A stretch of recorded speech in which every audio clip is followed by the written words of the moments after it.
All right, y'all. All right, y'all. Blast off. Blast the off with the F. Blast up, the people? F off. What's going on, y'all?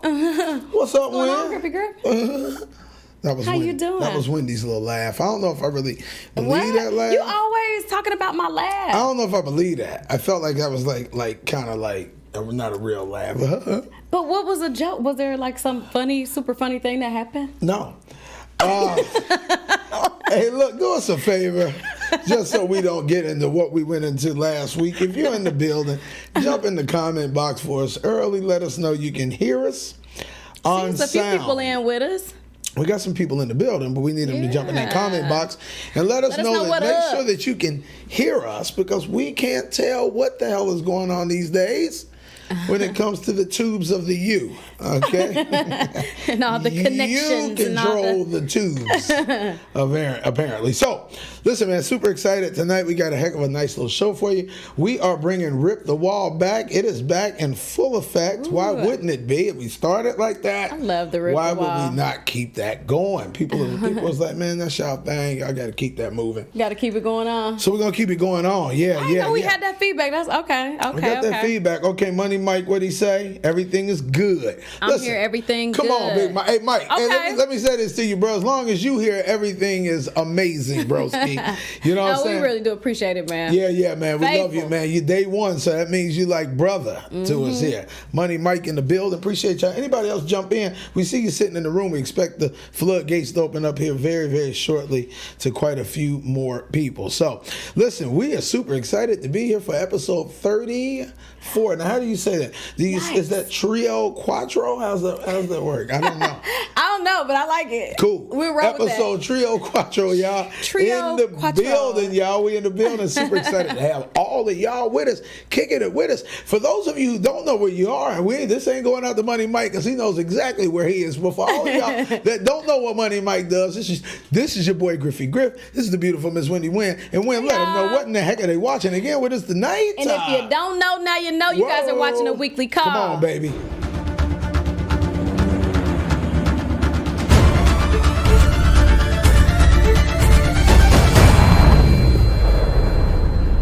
Foxtrot, this is Hitman 2 Actual. You are approved to engage in 5 mics.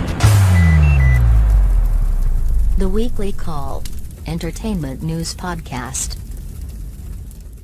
Boom! The Weekly Call, Entertainment News Podcasting. What y'all think about that fire? It is fire, baby. Man, hey, look, listen. we on fire. It's amazing. I'll tell you guys something. The temperature has dropped here in the Cincy of the Natty. I was going to say that it is not half as hot as it usually is in here. Yeah. And I think we have the same lighting. Yeah, we do. I don't think much has changed but the weather. Cool. And we'll take it. That is amazing. We'll take it. We'll take it. I mean, I'll be in here. It be the struggle. Well, and we are the located struggle be on real. the top floor. We're located up on the top floor, so heat rises. Yes. Yep. You know what I'm saying? That's why Wendy's always floating in the air, because she's on fire. She's hot. She's always floating high in the air. Listen to the word I use, high. And I'll leave it at that. Hey, listen here. Check this out, y'all. Hold on. Huh? Yeah, you high in there. Okay, but I just felt like it was a little like trying to hint. I don't know what that's all about. Hinsky. Y'all, listen, for those of you who have never joined us for this show, we are super excited that you have. I'm going to say that 50,000 more times. Do us a favor right now. Wendy's going to give you guys some housekeeping rules, some things to do right now before the show even gets started. What do they need to do? If you have not already, please go ahead and like this video, subscribe to our YouTube channel. Right. Also, find us on our own platform, www.theweeklycall.com. That's right. Our show will be aired there also. Yep. And the website is pretty user friendly, so Very it user-friendly. shouldn't be a problem to find previous episodes there. Absolutely. Yeah, give us a big old thumbs up, okay? Thumbs Turn up. on your notifications. Yep. Be here with us every week. We are here every Wednesday night at 8 p.m. Yep. Join us. Get here. All right? Check it out. We are literally right now streaming also on our platform. So we're streaming right here on YouTube. We're also streaming on the platform. For those of you who don't know why some nights we will not be here on the YouTube platform, those are nights that we feel like we need to do things that would be against YouTube's terms and conditions. There are a lot of policies that YouTube has, so and we respect them. We respect it. We respect them. But there's some things that we have to do that are against YouTube's terms and conditions. And when we're going to do that, what we do is we will go live exclusively on the platform.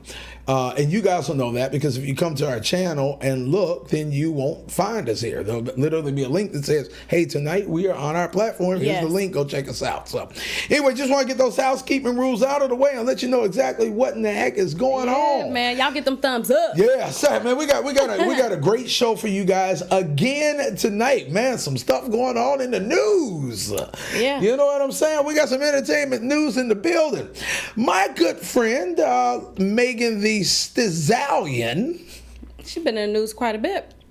Yeah, I mean, she's in the news every week. And it's probably because she's on the come up of the upcome. And I like that. Come up of the upcome. I'm super proud of this girl. But Megan Thee Stallion does go off on IG Live. She went off after her ex-boyfriend alleged his ex-girlfriend. Now listen to that again. Her ex-boyfriend alleged his ex-girlfriend was physically aggressive. That's physically aggressive. Not a physically abusive, but physically aggressive. Okay. Physically aggressive. 911.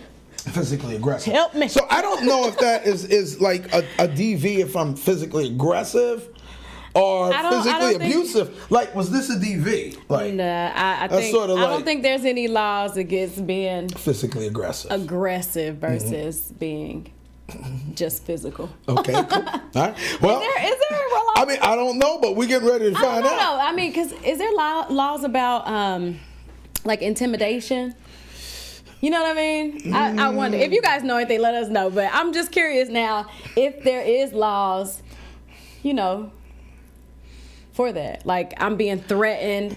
I feel intimidated. Can you do anything about that? Yeah, I don't know. I'm just saying that was like interesting. That was like what I just did was like more of like a physical aggression. Like I'm just frustrated with you. Just shake somebody. I don't know if that's physical abuse though. It could be, I guess, if a person has. I don't know. I feel like somebody can definitely say that you. I mean, if you like, you put your hands you on touch them. Period. There you go. Well, you looking like you got a DV now. Well, Megan Thee Stallion's ex-boyfriend alleged his ex-girlfriend was physically aggressive and abused substances. This claim got many people assuming that he was indicating Megan herself. And let me explain to you guys why. Now wait a minute. Let me push you guys over just for a quick second. Yeah, let's jump over to this so that you guys understand why he was saying that. See, a while back, Megan talked a bit about her and her ex-boyfriend, Kareem York, and admitted to becoming physical with him, which led to her being charged for assault, arrested, and sent to jail. That's what happened there, yeah. So what you guys just saw there was a mug shot of Megan Thee Stallion, which I didn't think was a bad mugshot. We're still looking at it right here. And Megan said, actually, in a video addressing this, because we're going to show this in a minute, she had to address it. You know, when this stuff pops up on the internet, it's like, God damn it, she got to say something about it. Yeah, but she did. She was like, hey, this ugly mugshot of me popped up. Right. And I guess it was an ugly moment in time. So anyway, real quick, guys, let's now jump over, and I want you guys to hear what Megan had to say regarding that. When the mugshot was made, when the mugshot made its way to the internet, Megan took to IG Live and addressed the situation. So right now, guys, go on ahead and check that out. Check it out. I was at motherfucking South by Southwest, and my motherfucking boyfriend at the time, I had just found out that this nigga had a baby right then and there at the damn concert. What a way to find out your nigga cheated on you and had a baby. Like, I was so mad that I had to just try to collect myself and walk away. So I'm trying to walk away, and my boyfriend at the time was really not trying to see me go. So I'm walking away, and this nigga pulling on me and pushing on me and whatever. Don't let niggas put their hands on you, and don't put your hands on niggas. Because I'm not going to say that I wouldn't put my hands on him. Because when that nigga got out of line, I was wrapping his ass up. But that ain't come at no little cute price. So anyway, and I was really trying to keep the peace, trying to keep it player because we was in a public environment. So I tried to walk away.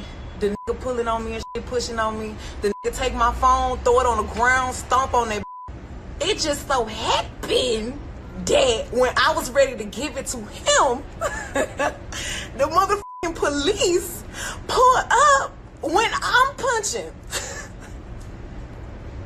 The police officer asked me, did he hit you? I look rough, my weave to the side, my shirt jacked up, my pants dirty because he been pushing me.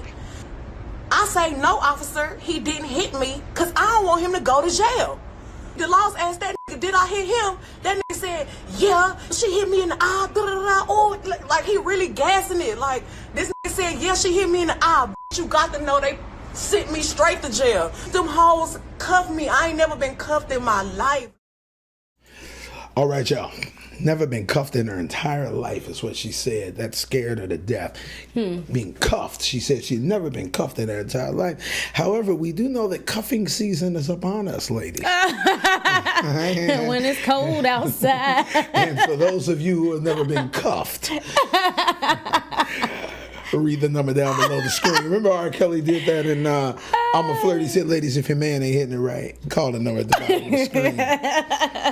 Unfreaking real. The Pied Piper. Jesus. Boy, he be Christ. talking his stuff, don't he? He talking shit, man.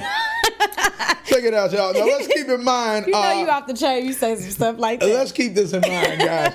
Her ex never actually stated who he was talking about. Now, see, she was like, hey, look, I really need to go in a little bit about this whole entire situation because the internet was like on fire about, is she talking about Megan? Because obviously Megan has had these problems in the past. We saw the mugshot. We heard Megan addressing it and saying that, you know, she has been physical with him. And but let's go back and let's go in a little bit more. Her ex never actually stated who he was talking about regarding the physical aggression towards him or the substance abuse. He never said it was Megan. Never necessarily. Just the internet was like, you know. And so Megan took back to Instagram in an attempt to clear her name as the alleged culprit. I have subject here, but I like culprit. That came to mind. That's the word I was looking for earlier, culprit. I think that just makes me sound like a better podcaster. Culprit. And a better person. And a better person. Check it out, guys. I was at motherfucking South by Southwest, and my motherfucking boyfriend at the time, I had just found out that this nigga had a baby right then and there at the damn concert. What a way to find out your nigga cheated on you and had a baby. Like, I was so mad that I had to just try to collect myself and walk away. So I'm trying to walk away, and my boyfriend at the time was really not trying to see me go. No, wait a minute, guys. That was the wrong clip. Y'all just saw that. That was the previous clip. You guys just saw that. We want to talk about Megan and what she had to say about the Finn and her name as the what? Okay, as she the forgot. culprit. All right, y'all, check it out. I just saw some bullshit talking about, and I know who it is, and they really, like, what's the word I'm looking for? They antagonize me every day online. They pick with me every goddamn day. They always making up stories about me, and now I really feel like I'm gonna have to start doing something about it, like, cause you bitches are really crazy. So this lady says that whatever, it was a whole situation with my ex. Remember when my mugshot popped up and I told y'all that my ex-boyfriend beat my ex, da da da. So this lady made up this whole fake story, and you know I had to call the nigga to get the motherfucking facts, cause I'm not finna keep playing with y'all. Are you gonna clear it up?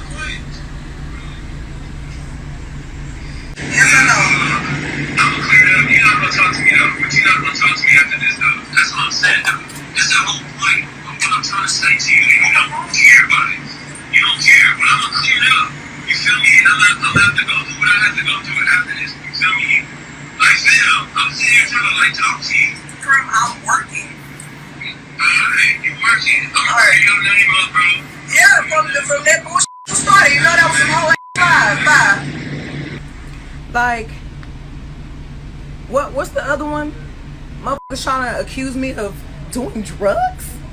What? Somebody just sent me a screenshot saying that you said that I was on Lanze the day that I went to jail and that you beat my said I beat your ass. I'm always beating your ass. I am not talking about you. He's not talking about me. He is in an argument with some other bitch. Kareem, can I ask you? Hold up. Period, point blank. Stop lying on me. That nigga not talking about me. Stop putting niggas on me. Stop making stories up. Y'all, because I'm going to hit you with the facts every time you tell a lie. All right, y'all. Wow. So obviously here, and Megan, I guess she did clear her name in this particular situation. He did admit that it was not. It wasn't. It wasn't her that he was talking about. Yeah. So apparently, this man is being hounded by. Dude might need to look for a different type of woman. Right? You know, you might need to look for a different type, my man. These aggressive women ain't working for you. Right? Physically aggressive. Yeah, You might be in the wrong market. There's a possibility that you could be shopping in the wrong market. You're looking for apples, you can't be in the orange department. That's what I'm saying to you. If you're looking for oranges, you can't be over where the grapes are. You gotta be in. You might want to go to church. Hey man, you don't know people, man. You don't be knowing people. You don't know people. You just don't know. I know some physically aggressive women in church. They don't start out that way. You know what I'm saying? And you learn later. Guys, I was noticing while I was playing that clip that I didn't have my last clip that I wanted to play for you, but it's okay. And I'm going to read this anyway because I was supposed to read this before this clip, but it's no big deal because I will talk a little bit about the clip. So why does any of this matter? Well, this is all such a hot topic based on the incident that took place between Tory Lanez and Megan a couple of months ago. It's been a couple of months ago. Can you believe that? Tory has yet to speak candidly about the incident other than to say, I was drunk. Now, he did make that statement a couple of days back that he was drunk. However, Tory's bodyguard came to his defense by saying this, and this is where I was insert video clip, but here's what he did say. Tory's bodyguard defended him by saying that he's never known Tory to be a violent guy. And okay, he's seen Tory in many situations that could have taken Tory all the way to another level, and Tory was able to hold his position and stay calm. So he said he wants everybody to know, as if he talked to me about it. Okay, I'll speak on his behalf. He wants everybody to know that he was not there the night that this shooting happened, but he just feels as if the stories are a little conflicting. And there have been a lot of people who felt that Megan's story was a bit conflicting. Jason Lee, if you guys can remember about 4 or 5 podcasts back when the news kind of broke, because at the time Megan wasn't talking, nor was Tory. And Jason Lee had gotten some insight from is it Access Hollywood? I think when Hollywood Exposed or something that Jason Lee asked. Shout out to Jason Lee. But anyway, Jason was saying that he had gotten a little bit of insight from Megan's camp that she was pissy drunk the night of, and drunk beyond the point that she's ever been drunk before. And so I'm just wondering if the stories are a little bit conflicting. So once again, we're dealing with celebrities. Yeah, I was gonna say we wasn't there. Well, here's the deal, and this is what I don't want to lose sight of. Let everybody tell their story. we have to remember that just because these people are celebrities and they're telling their story doesn't mean that we have to believe what they say. Now, am I justifying anybody being shot in the foot or a shot at or even just in the vicinity of? No, but you know, we can't just, we've only heard one side of the story, which is why I think people like T.I. and Snoop and all these people are saying, come on, Tori, you got to speak up, dude. You got to talk, man. I mean, because Megan, she jumped right on. You know, she go on ahead and speak her piece, defend herself. Yeah. You know, let y'all know her side of the story. Yeah. So, yeah. So, anyway, we got some... Wendy's got some relationship problems going on over on her side of the map. Man. What's going on? I don't know what this weekend. I guess it's like a divorce week or something. But okay. So it's very unfortunate though. So Ray J has filed for divorce from his wife, Princess Love. Let's rip the wall. We have to talk about the big news that dropped yesterday. Yeah, there he is. There he is right there. Yeah. One wish. Yeah. Move aside a little bit, Win, so we can see his beautiful wife. That's the family. His baby look just like him. That's the family. Yeah, definitely does. Wow. Definitely, that's his twin. Definitely a Norwood. Yeah. Yeah. So this happened after 2 months after they had just gone through a reconciliation. I think they had gotten some counseling, or I'm not sure, but they were reconciling because she had filed for divorce about 2 months ago. Right. So they had seemed to patch things up, we're moving forward, and then it comes out this week that he has filed for divorce himself from the Love and hip hop star Princess Love. So, and so we're gonna show a short interview, courtesy of Entertainment Tonight ET, and it brings up the question though of whether Ray J just filed for divorce just to set her free. It almost kind of feels, and you guys jump in the comment box and let us know what you think about any of this stuff. But watch this interview and then let's come back and just give us a little bit of insight on this. Yeah, give us some feedback. Jump in the comments. Check it out, y'all.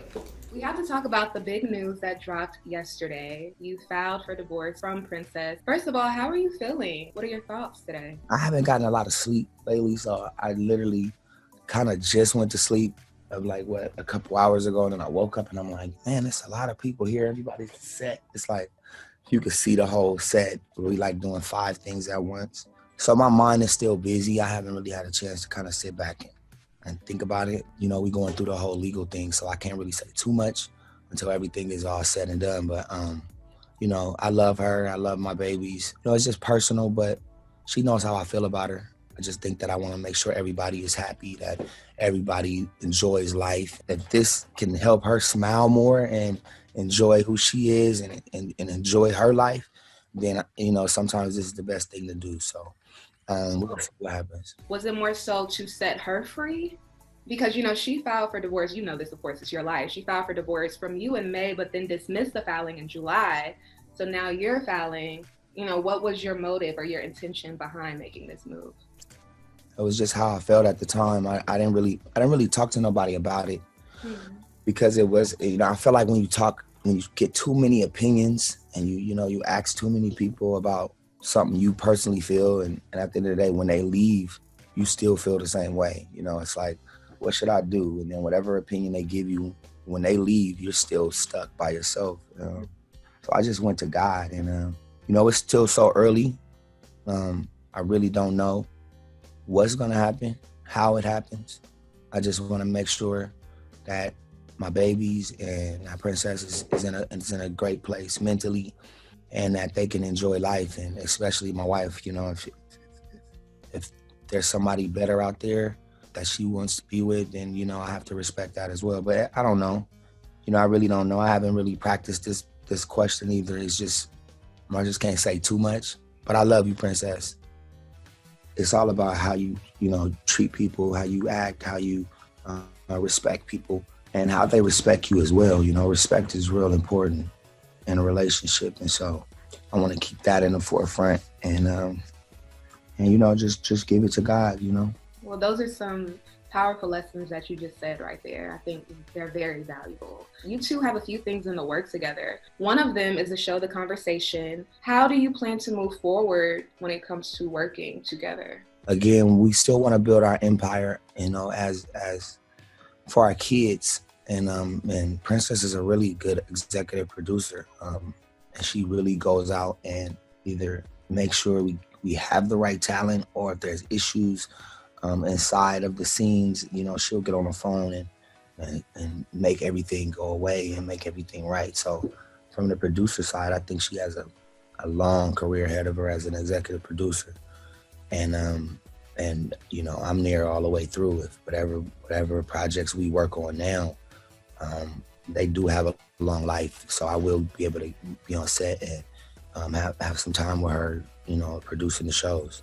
Once again, appreciate you opening up, and I send you both and your beautiful babies just good vibes and love, you know, that you see this through with strength and everything works out for the best of all of you.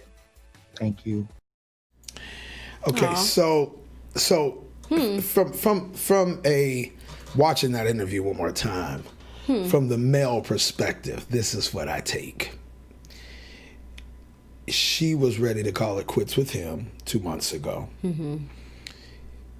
She hung in there for him, but as a man, he could see that she was not happy. Yeah, I get that same vibe. And it's terrible to be hanging on to somebody that doesn't want to be hung on to. Yeah. And you can tell he's totally, as a man, he is totally heartbroken. He's crushed by this. And he alluded to that when he said, and you know, if she wants to go and find somebody who I have is to respect that. better for her than me, I have to just respect that. Sucks, dude. That is, dude. Oh man. Just as a man, I think all men have been in that position at some point, and it is the worst. And you know, I've watched other things with Ray J, and this is no shade toward Ray J, but I've always kind of found him to have that super young boy, kind of that kind of this little, almost like a immaturity about him a little bit, you know, but you can tell he's always trying to work on himself, but you know, whatever. Yeah, always. But, but that's, I mean, anybody, no shade toward him, but I feel like I just watched him kind of grow, you know, being married, and it seems like it really grew him and changed him. You know, even him at that interview, he was just so humble and so sincere, and you know, he just seemed like, you know, he just had a growth spurt, though. Well, you grow up. This is a messed up situation. I think Ray J's grown a lot. I think he's grown. I just see a different Ray J. Yeah, no, he's definitely grown. He was always arrogant and cocky to me. Ray J was always. Yeah. I mean, there's when you say this stuff, that isn't shade. That's just what it is. He was an arrogant, cocky guy, but the dude was only in his 20s. I mean, you know, listen, you gotta remember something. Your sister's Brandy Norwood. You banging Kim Kardashian. You know, everybody's running around calling you Brandy's big brother, right? And so you cocky as shit. I mean, I get it. I'm like, go ahead, Jay, do your thing. He was hitting Lil' Kim. I mean, he was just doing his thing. He was a young, cocky, arrogant dude. That is a lot of men. Most men are like that. But there hits a point where things change for you. You grow up. Mm-hmm. And this is going to be one of those moments that's just going to help him grow up even more. I think Ray J has put a lot of that behind him. He's growing. When you have kids. That's what I'm saying. I could tell like that 100%. Old Ray J. Oh, yeah. He's just grown. Well, I hope so. Yeah. You know what I'm saying? Yeah. I can remember Jada Pinkett was talking about Will Smith. You guys remember Jada Pinkett, The Entanglement, but The Entangler. But no, she was talking about Will Smith and how Will Smith, how when she first started dating Will Smith, he was still the Will Smith that everybody knew from The Fresh Prince of Bel-Air. Right. And she said that a couple of years went by and she was like, okay, because she was dating him, she didn't want to commit totally to him because he was still so like, parents just don't understand Ray. Right, he was straight up Fresh Prince. He was total Fresh Prince. And she said, oh my God, what she watched this growth spurt happened with him that happened pretty quick. Watched him go from that to a man. Right. And, guys, and nothing, and I think as men, we all know that it's those life lessons and those experiences that help you grow. As a woman, too. Right, I think it's just as human beings, we learn from experience. Yeah. And I think a lot for males, it's a lot of that having to put that ego down. Yeah. Because a lot of that arrogance, a lot of that, all of that ego is your head is just big. Well, I always say, how many times I've said life will humble you. Women operate more on emotion as men, and men operate more on ego. And to be able to get in front of the camera and openly admit and I could appreciate her for saying, hey, I appreciate you for being open about this. Because she was great. It's not easy to say to just even your parents or your best friend that my woman pretty much is leaving me and possibly for somebody else. Right. That is a hard thing to say. That's a little more than hard. It's complicated. That's that ego stuff, man. Man, that ego get crushed. But obviously you have to say something because it was going to come out. And that's the thing about being a celebrity. Mm-hmm. You got to air all your dirty laundry in front of everybody. It add that extra layer, man, to the complicated situation. It's like, dang, I can't go through this privately. Yeah. Dang. Yeah. It's certain things you just need to go through privately. Just give me some grace to have it go through it privately. Absolutely. It already hurt. Absolutely. No, I'm with you. So, well, look here. Let's talk. Since we talking about dirty laundry, we got a little bit more dirty laundry. Yes. Talk to him, man. This one hurt. This one hurt because I was truly rooting for this couple. Okay. I like both of them as artists. Yeah. And them just coming together, they just seem like a good fit to me, and it's just very. I just hate it, man. So if you don't know who I'm talking about, we're talking about Cardi B and Offset. Yeah. So Cardi B has filed for divorce. Yeah. I don't remember there being a particular reason this time. Mm-hmm. She's filed for a divorce before. I want to say back in 2018. But I think it's kind of the same. I mean, I'm assuming it's the same thing going on. So Offset has a pretty extensive cheating history. Yeah. And I think maybe she's just tired. Maybe she's just like, I tried it. I gave it a fair chance, and she's just tired of the whole situation. Over the years, back in I want to say 2017 or maybe 18, were around the time when we heard about her filing for a divorce initially. Yeah. He had allegedly been sleeping with an IG model. Yeah. That she found out about. A couple of them. And I'm sure there were more than the ones that we heard about. I wanted the name. There was a name. His one of his baby mamas. I think her name is Shia. Right. They were still sleeping together, and then she found out that he was married. He was married. She didn't know that he was married, and she cut the whole thing off. I'm not getting into that. Yeah, I'm cool. And then the big thing was, I was shocked by this. There were some, I want to say, bartenders in New York. Yep. And I have her name. There were two of them, I believe. Listen. Jade. Her name is Jade. Yeah, if you're gonna do it, let's do two.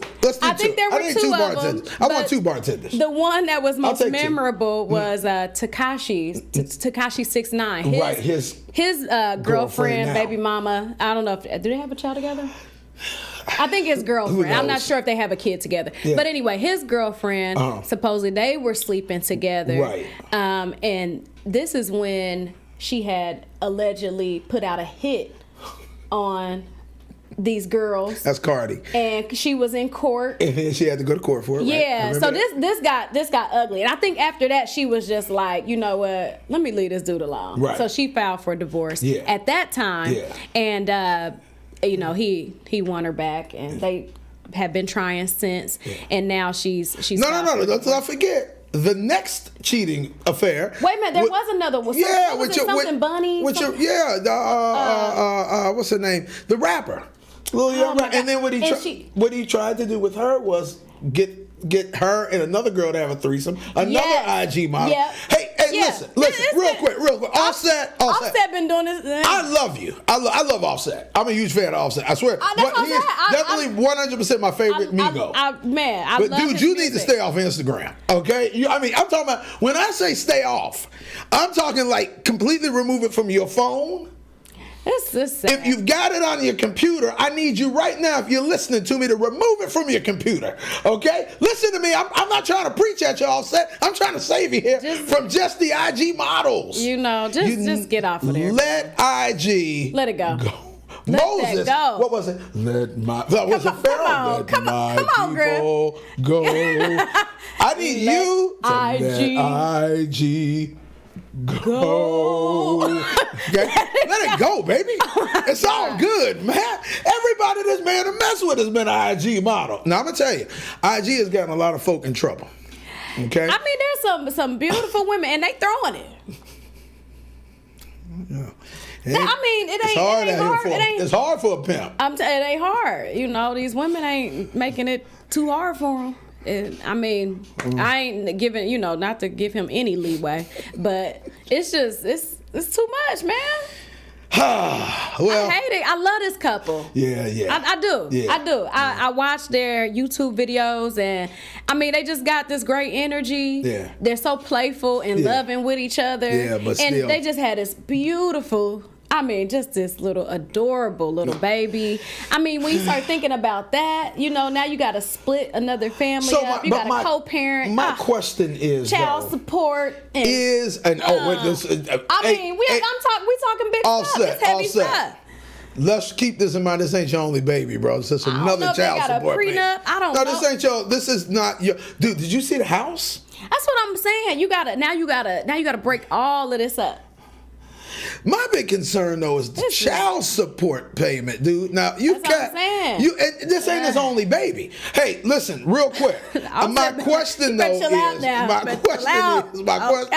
come on. Now we know you ain't the only one that's been through this. You got to learn from your past. Yes. Watch where I'm going. Watch where I'm going. You got to learn from your past. Future. Let me do this one more time. You got to learn from your past, future, right? Hey, check this out. Did you catch it? I catched it. Did you catch it and caught it? Is you done or is you finished? You got to learn from your past, future. Seriously. Hey, listen, real quick here. Seriously. For those of you who are like, what the hell are they talking about? Still don't get it. Haven't heard anything about Cardi. Haven't heard anything about Offset. Don't even know Offset is. Don't even know Cardi is. No big deal. Entertainment Tonight is going to hit you with a little bit more. Check it out. Let me make sure I got the right thing. I do. Here we go. After years of being off and on, Cardi B and Offset are off again. E.T. can confirm that the WAP rapper filed for divorce from 28-year-old Offset on Tuesday in Fulton County, Georgia. A hearing has been set for November 4th, and E.T. has reached out to their reps for comment. Cardi's divorce filing comes after she recently commented on how solid their relationship was, telling Elle magazine in their September issue that while she knows her relationship has a lot of drama, there's also a lot of love, passion, trust, and a big friendship. Cardi also alluded to her husband's alleged infidelity. Quote, "There's always rumors about me and my husband, and I feel like people would rather start rumors because they want me to be heartbroken. They want me to be hurt." The rapper last posted about Offset on August 20th, when she promoted his group Migos' new music video. Came in the bit with a $1 worth of cash. Like Bandicoot, we about to crash. And here's Offset's last post about his now estranged wife from August 7th. In addition to sharing this kiss pic, the rapper also praised Cardi's WAP music video, writing in part, quote, "So proud of my wife. She works so hard and her creativity and mind is out of this world." I said certified free, 7 days a week. Cardi and Offset tied the knot in September 2017, but they kept their marriage a secret until the following June.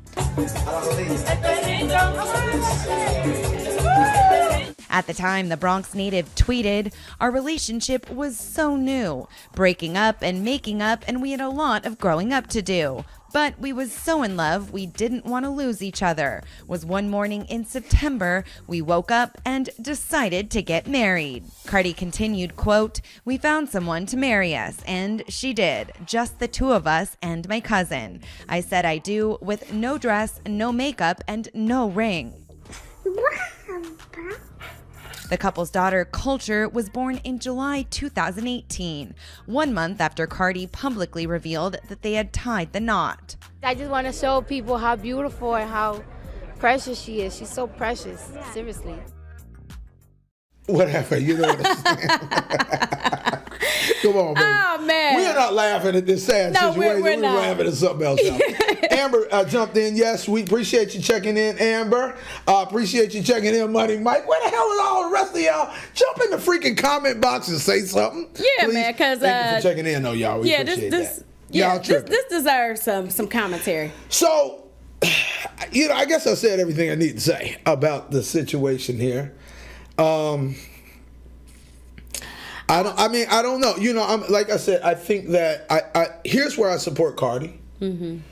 I support Cardi in the fact that I like the fact that she is that woman who's saying, "I'm not going to take this." I went back the first time because she was like done with him that first time, and she got back, and then she finally was like, "You know what? It's over. I'm done." And I like that. Yeah, and also, it's so hard to rebuild trust. Yeah, exactly. And it's such a foundational. Exactly. It has to be at the foundation of your relationship. Yeah. And for it to be broken and then mended and then broken again. Yeah, problem. It's sometimes it's you don't ever really come back from it. I mean, I'm not saying some people do, but man, it takes some real work to come back from your trust being broken several times. Yeah. Now, one time and he got back and, they went on ahead and worked things out, get things back solid where they need to be. But, man, he had a lot going on. That brother, now, he had a lot going on. And now, this makes me wonder also, though, if it was more of a PR move for Cardi to leave him.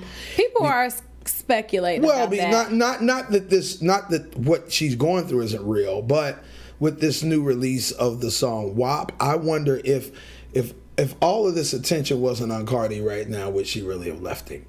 I shout her out for doing so, for being strong enough. I don't know. I just don't see Cardi being on that. Yeah. I don't. People have been speculating about that, and I don't see that. I feel like when it comes to her love life, I feel like Cardi done been pretty open about it, and just 100 about her feelings. Like, I just don't see her using that as a publicity stunt. No, I'm not saying it's a publicity stunt. I'm just saying because she knows. Or does she feel? Do you mean like does she feel like she's well off enough? No, I mean does she feel pressured because it would be bad PR on her behalf to stay with him now that the spotlight is on her. I mean, I don't it's think almost so, like the spotlight's been on her. Not really though. Not when because, I mean, I know she had a little. Because she's had a downslope, and I wonder if WAP wouldn't have done so well. First of all, we would have heard about this, but would Cardi have probably said, "Well, I just try to hang in and work it out," as opposed to saying. Like he's like, nah, it's over now. Which once again, I'm kudos to anybody kudos to Cardi for saying shit. I ain't taking this shit no more.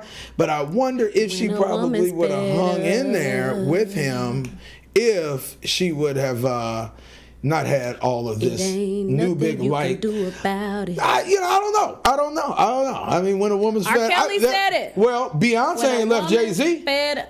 Beyonce hasn't left Jay-Z. Well, she ain't fed up enough. I don't know. I mean, I don't know. People had their limits. People set boundaries that, he must have crossed the line. I don't know what's going on, exactly, but I know that, he's hurt her pretty bad before for her to want to file for divorce previously. So, Offset, do me a favor, brother. As one of your biggest fans, stay off IG. You heard the man. Leave Take this IG advice. alone. Leave IG alone. Hey, check it out, y'all. We're getting ready to go to break for a second. Not even because it's hot in here, because it feels great tonight. Feeling pretty good, right? I can't believe it. I know, right? Dang. So look, we're gonna go to break just because we feel like we need to. We're gonna take a pause for the calls, then we're gonna come back and we're gonna jump into some more controversy like we did last week. We're gonna come back into that. The hip hop in the prison system, but tonight we got something extra for you too, which is really, really, really, really cool. Okay, but before we go, on our way to break, we're gonna hit you with this. Kanye is pissed, literally. Let me say that one more time. Kanye is pissed, literally. My boy Kanye. So much that he pisses on his own Grammy.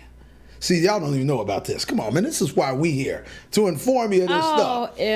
So much that he pisses on his own Grammy. Can't make this stuff up. Can't make it up. We'll see you right after this, y'all.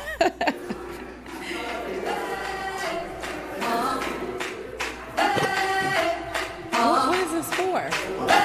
It's this.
We sitting here live on the set, y'all, with the spin specialist.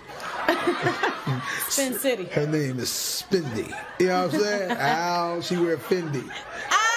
Every time she go to Wendy's. Ow, mama. And she live up in Indy. You know what I'm saying? I like that. But she don't know 50. Ooh.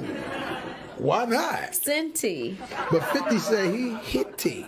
I think nitty. No, he did nitty. I think nitty.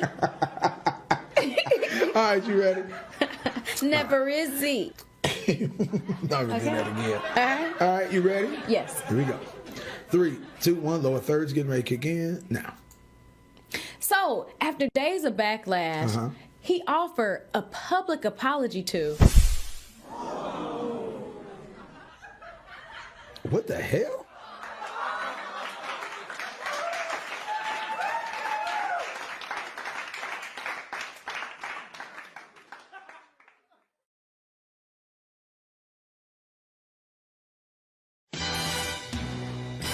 The world's most fearless duo in podcasting is here. Griff and Wendy Bond. Wendy, get my Frappuccino! All clear. Resume normal activities.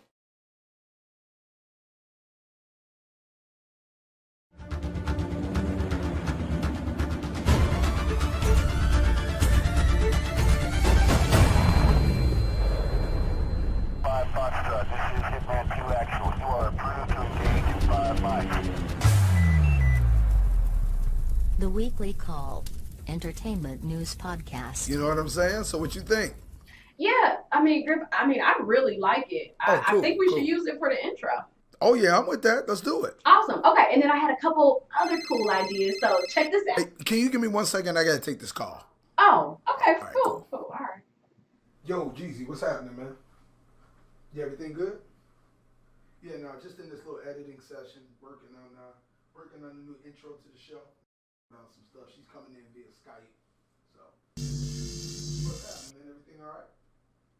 No, man, I ain't doing nothing, man. Everything's good. Just trying to hold it down, man. Trying to create content, doing what we do as YouTubers, putting some stuff together for the weekly call, you know. Hey, Wendy, where the hell are my Pringles?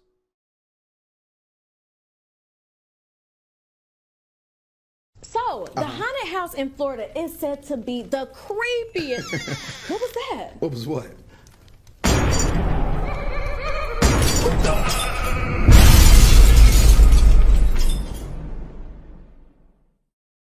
I love you like la la la la la la la la. I love you like la la la la la la la la. I love you like la la la la la la la la.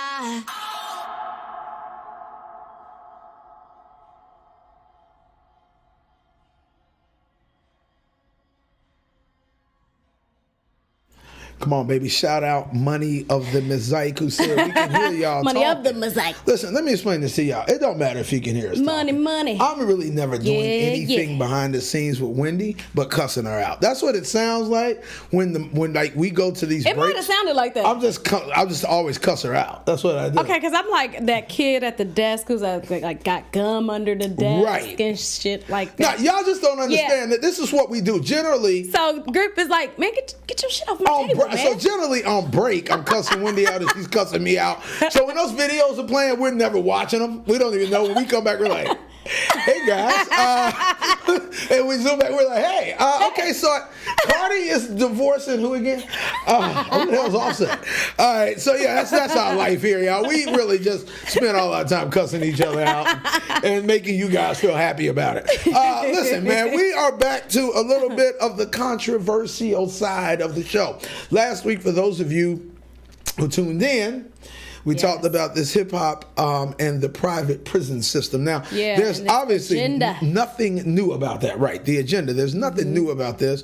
But here's the deal: is that if you've watched hip hop in almost the past 8 or 9 years, this agenda is, to me, stronger now than it was It is stronger than ever. with gangster rap back in the 80s and late 80s, mid 80s, late 80s, I have and 90s. to agree.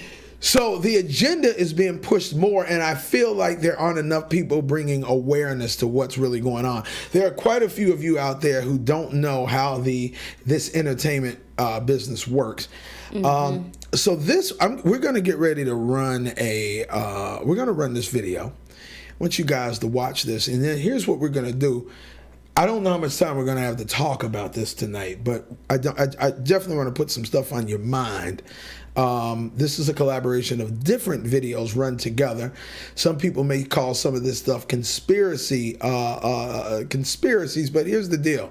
None of this stuff is Illuminati based. When you start talking about the Illuminati, you can start talking about some conspiracies. This stuff is an in-depth, the first part of this is an in-depth look at the darker side of the entertainment industry, in the music industry, which is all a big part of this agenda, because the people, the powers that be, operate down here.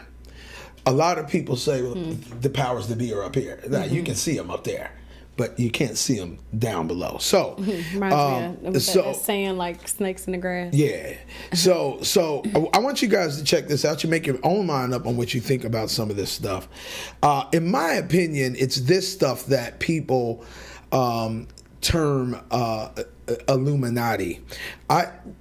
When we start talking about the Illuminati, to a degree, I don't feel like a lot of people really know what they mean when they say that. I think that they just are like, oh, this person sold their soul to the devil, so they would. It's like, that's not what the Illuminati is. But okay, there's a lot of layers to that. Whole lot of layers. So this, we're gonna stay away from the controversial side. You know, we can't do that unless we bring B Breeze in the building. I mean, I'm sorry, not the controversial side, but we're gonna stay away from the conspiracy theorist side and just kind of touch on facts of what's going on in the music industry. I want you guys to watch this, not just in the music industry, but how the music industry is influencing today's culture, our youth. It has totally infiltrated. And then the last part of this video is going to be back to the hip hop, how the hip hop movement is monetizing the private prison system, which is nuts. So there's that agenda. I want to just go ahead and run this for you guys, if you don't mind. Is that cool? Are we good to go? Let's do it. Hope you guys enjoy this. It's about 12 minutes long. You guys hang out and watch this. I think it's very informative. One thing we want to be able to do here on the Weekly Call, because we know we do a lot of the WTFs and the LOLs, and we do all the fun stuff, but we do also want to be informative as well. Yes. Because this is a huge, the entertainment industry. We are an entertainment news podcast, but let's touch on entertainment news. Let's talk about all aspects of it. Yes, exactly what I was going to say. Yeah. So here we go, guys. Check it out. How do we get from, the days when you were coming out and rocking with, you could hear you could hear PE, you could hear Daylight, you could hear a lot of different subject matter on the radio, LL Cool J, to now it just seems like you turn on the radio, you turn on TV, and it's just violence. Everything is violence. How do we get there? I think I don't want to blame it all on the powers that be, but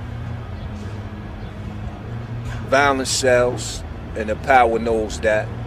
And when the brothers was, going up into the record labels, looking for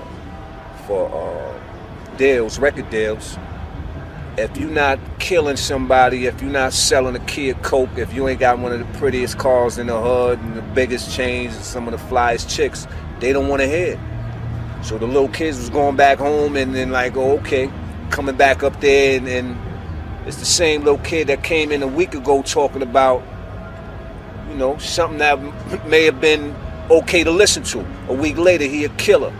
So it's like, you know what I mean? The powers that be coerce a lot of it, but now we starting to feed into it to the point where, it's almost, the point of no return, man. The conscious level in the hood is kind of low right now because of that. The majority rules. If the majority is talking blue and somebody else, come out talking gray, it's hard for that person to get, people to see that color because there's so much blue out there, you know what I mean? So, if we can put a balance back in it, man, the consumers got to understand that, it's their choice first. And they the ones that, make or break what we do. So, support what you believe in. And hopefully, like I said, the majority rules. If, when Rakim come back through and, a few other rappers, that got a little positive vibe, or not even a positive vibe, just a real hip-hop vibe that ain't talking no, killer, I'll sell you a kid coke. But, you know what I mean? Hopefully, man, time just, becoming full circle again. It can't be so much of that, man, you know what I mean? And the little kids, even the kids, kind of tired of the BS, man. So hopefully the next couple years we can get back into what we call hip hop. They got caught up in all the hype, and if Tupac came back from the dead now to hear this interview, he would agree. They got caught up in the hype, and Public Enemy prophesies, don't believe the hype, don't believe the hype. And they got caught up. Biggie, they all got caught up, and it's a shame because we ain't supposed to go out like that. The first line, say the blacker the berry, the sweeter the juice. I say the darker the flesh, then the deeper the roots. I give all to my sister's own welfare. Tupac kids, and don't nobody else care. Check, I know they like to beat you down a lot, and when you come around the block, brothers clown a lot. Please, don't cry, dry your eyes, never let up. Forgive, but don't forget, girl, keep your head up. And when he tells you ain't nothing, don't believe him. And if you can't learn to love you, you should leave him. Cause sister, you don't need him. And I ain't trying to gash up, I just call it how I see it. You know what makes me unhappy? and brothers make babies and leave a young mother to be a pet. Now since we all came from a woman, got our name from a woman, and our game from a woman, I wonder why we take from our women, why we rape our women, do we hate our women? I think it's time we kill for our women, time to heal our women, be real to our women. Cause if we don't have a race of babies that will hate the ladies that make the babies, and since a man can't make one, he has no right to tell a woman when and where to create one. So we're the real G's. Get up. I know you fed up, ladies. Keep your head up. So now you're talking from the inside, not someone, from the outside. How did we go from the type of hip-hop that throw your hands up in the air, wave them like you just don't care, everybody have a good time, to brothers shooting each other on the street and smacking around the sisters? And I think we can go back and we can look at, let me see, how far do I need to go back in order to adequately answer that question? I think we can go back recently and pick up a book entitled The First Millennium Edition of the American Directory of Certified Uncle Toms. I'm going to say it again. It's the First Millennium Edition of the American Directory of Certified Uncle Toms. On page 236, it talks about the nefarious niggerization of rap music. Let me pull it up. It says, the Uncle Toms that haunt the middle echelons of the music business had the first opportunity to nurture and develop the new original sound emerging from their own youth. Talking about black people now. Alright?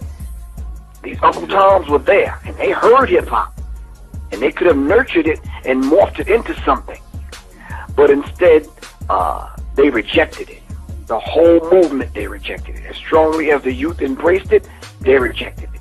They ignored urban appeal and true to their own middle class acculturation, sought their talent from artists whose styles were of the Lionel Richie, Michael Jackson crossover type. White people rejected? No. Young whites latched on to it. You understand what I'm saying? And then young whites seen Public Enemy coming, that gave birth to Brand Nubian, Poor Righteous Teachers, LONS, Busta Rhymes and other people, Queen Latifah and other groups. You understand what I'm saying? And then they decided, through Quincy Jones's Vibe magazine and other people that they had propped up, to niggerize hip-hop and rap music. You understand what I'm saying? They made it very profitable to call yourself a nigger. So when they started paying people like NWA, because NWA is victims of this also, but they started paying people like NWA to propagate and to promote the nefarious niggerization. You understand what I'm saying? It made it cool for every group to come after NWA, to model and pattern themselves after NWA. So it was fashionable and cool to call yourself a nigger now. This trend, the sagging pants, was part of that agenda. In order to get the kids in the neighborhoods to follow this trend, they had to get the artists to start wearing it. However, the trend actually started in jail. So it's part of that whole monarch mind control, is because the sagging pants actually signifies jail. And people don't even realize that, it's a whole circle. It's a 360. And I'm going to show you more about that later in this video, about how even states have instituted laws now that make it illegal for you to wear sagging pants. But it started in prison with the people having their belts removed, and then it became a trend in jail to signify that you were available for homosexual sex. So by having your butt exposed, you were telling the other inmates that not only were you willing and able, but you were ready.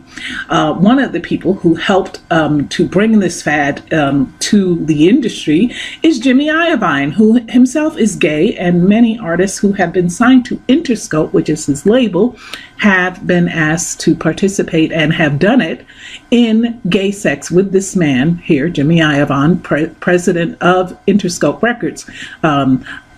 Dre Ice Cube, Eazy-E. All of these brothers have been through the Interscope camp.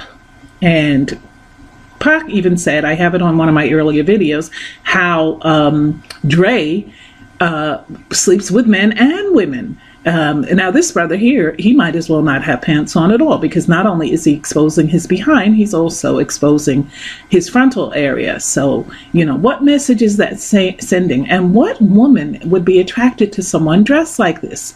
Even young girls. I mean, a grown man would not walk around the streets like that. T.I., who is one of the main models for this fashion, everywhere you see him in every outfit, he has his pants sagging. And here's a brother who got caught with more ammunition than you can find on a gun range, and he's free. If that was a brother in the hood, they'd still be doing time and probably be doing it for a very long time. But that only tells you that he is part of the secret agenda, because as long as you participate in the agenda and you allow yourself to be used, you will receive favor from these demons. They will protect you, and you'll have the police on your side, and the FBI and the DEA, and you'll be okay for the most part, because you won't have to worry.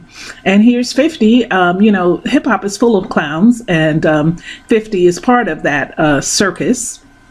And so here he is doing what he does, clowning with his pants all the way down, showing his underwear. And if that's not gay, I don't know what is.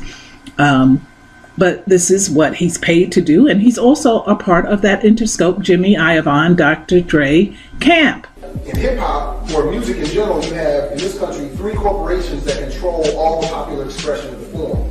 Now, there may be all these subsidiary labels, Bad Boy and Cash Money and whoever else, but only 3, all of them have distribution deals with 3 corporations, and this is really how colonialism works. It allows you to produce whatever you want, and then those in power select from that for that which will be made popular and used against the population itself. So what you do is, you let everybody, all of us can make music, and everybody can go out here and make music. It can be in your basement. The technology exists where we can make a lot of great music wherever we want. But if you want to get on the radio, if you want to have a video, if you want to have a promotional budget, if you want to be so-called famous and so-called rich, you have to sign a deal with one of these 3 labels: Universal Music Group, Sony, and Warner Music Group.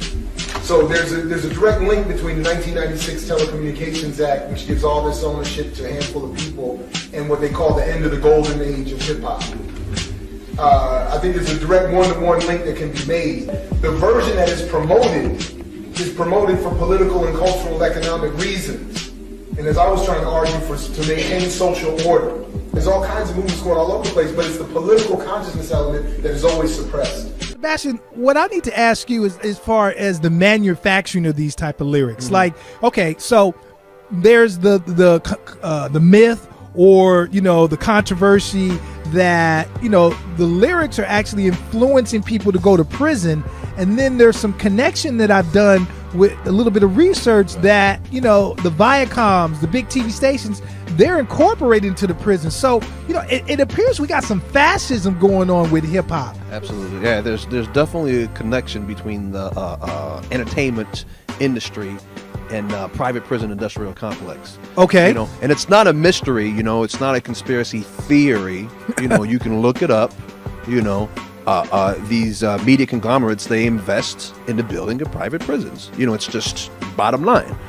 Now what's more disturbing is when you consider the type of entertainment that these companies promote. Yes. Right? So if you're promoting entertainment that glorifies criminal behavior, promotes criminal behavior, and on the flip, so you're making money off it, right? Yeah. But on the flip side, you're also investing in private prisons. So there's this very strange cycle here, where you're almost getting paid from both ends. Yes, paid from the entertainment you promote that glorifies criminal behavior, and from the jails. But in some cases, they're buying these private prisons from state, institutions, Right. and the state is guaranteeing them in order to, for this long-term contract, that they're going to have 90% occupancy. Right. Is that correct, or am I tripping? No, that's what it is. 90% occupancy. That's exactly what it is. So that's when you get, money and bribes, going from hand to hand to make sure that laws are tough, you know, that sentences are longer and harsher, you know. I mean, that's what it is, 90%, you know, no less than 90%. And for anyone to guarantee that they can stay in business, you know, it's like a quota. Yeah, it is a quota. Yeah, you're saying I can guarantee that I'm going to get 90% occupancy, you know, in these prisons. You know, so you know, maybe pushing entertainment that promotes criminal behavior might help in that you know, making that promise. Well, but not only that though, you're guaranteing it with state lawmakers that can create other type of laws that can, you know, basically street strikes. Yeah, that's what that's what it is. So you have so many different hands in the pot, you know, so many people involved in making this a reality, and of course it all comes down to money. I don't know, people have probably seen this story circulating, and I actually incorporated a link about this story in an article titled "Commercial Rap Pipeline to Prison," which is about a judge who was taking bribes. Oh, you saw it? Yeah. Who was taking bribes to, you know, give longer sentences to kids. Yes. You know, from the private prison industry. You know, and that's not a theory. See, that's the whole thing that we have to make sure about, that people don't say, oh, you know, these conspiracy theorists with their tinfoil hats, you know, this is not a theory. We're talking about actual facts. Okay, so we can see how gangster rap and you know, influence of criminal activities, you know, was very connected. And you know how Death Row and, you know, Puffy and all these particular brands were really promoting that and they were really promoting the prison industrial pipeline. Mind, booty, and soul in Black and Males. Let me tell you something, Money Mike.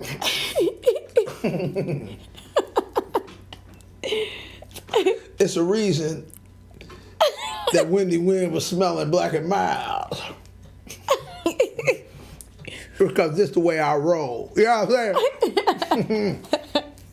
Like I told... Two at a time, Like I told Offset. If you're going to mess with one bartender, might as well mess with two.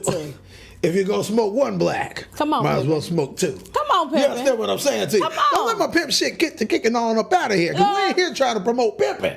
Obviously, we can see that we dealing with a serious subject matter right here, and we dealing with serious hip hop culture being affected by things like Black and Miles and pimping. And so I don't want to be the pimping Black and Miles, but I will say this: if I was a pimp, my name would be Black and Miles. Watch out, baby. Hey, look here, y'all. We appreciate y'all jumping in and letting us know that you could hear us one more time talking about Black and Mild smoke. You know, it's what it is. Amber, thank you for the heads up. Money Mike talking about Black and Mild. You know, that's what we do, baby. But look here, I had to run to the store real quick and buy these just so I can come back and be like on camera right there. Check this out, man. Listen. This is how he rubs. Serious subject matter here. Okay, pimp. Watch out, Amber. But look, y'all, serious subject matter here. You guys see what's going on. That we felt like it was real important for us to kind of jump in right here and just talk a little bit about this, because we do. Now, once again, the radio station will be launching next month, the top of next month. We pushed back a week, and that's going to be super cool, because that's where we're going to be able to do all this kind of stuff.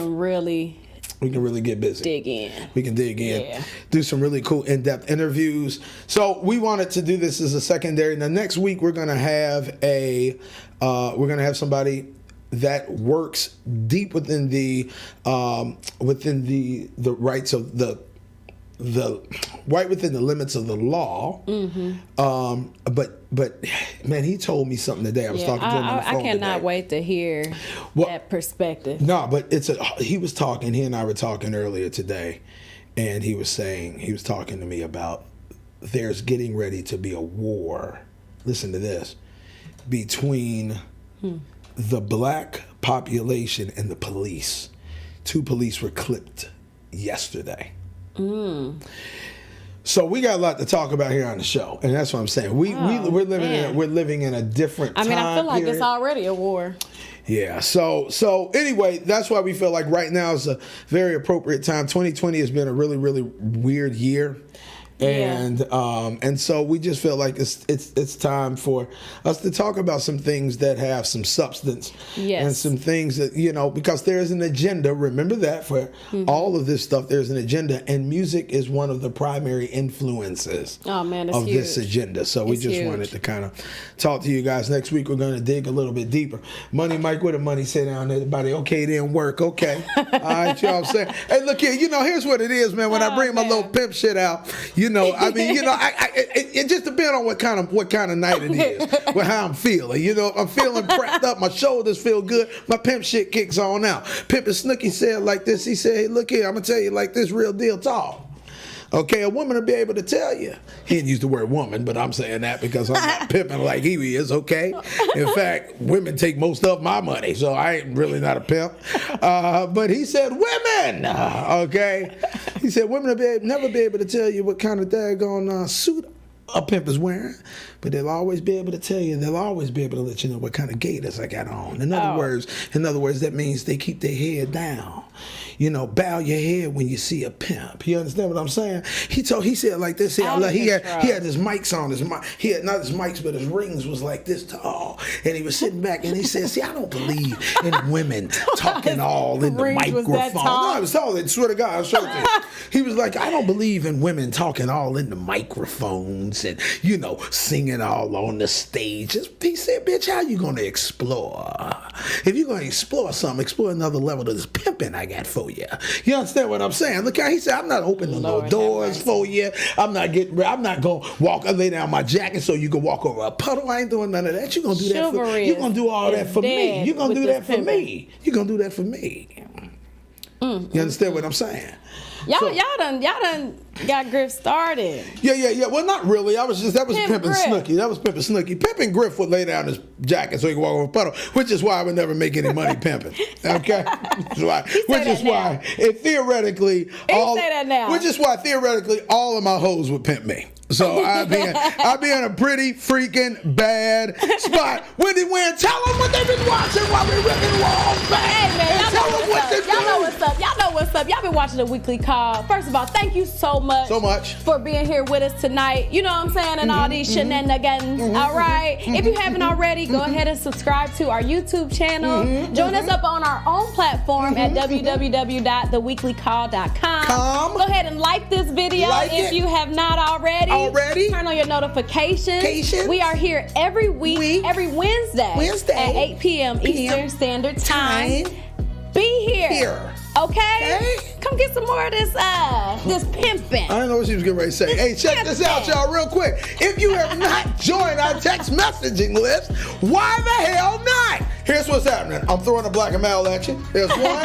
Here comes two. Listen, here's what you guys need to do right now. Text call CALL to 818-392-8848, baby. Call CALL to 818-392-8848. Listen, if you're not on the text messaging list, Money Mike, look, do me a favor, Money Mike, because I just think you just join us every week because you love us, bro.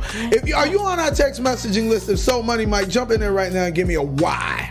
Give me a Y if you are on our text messaging list.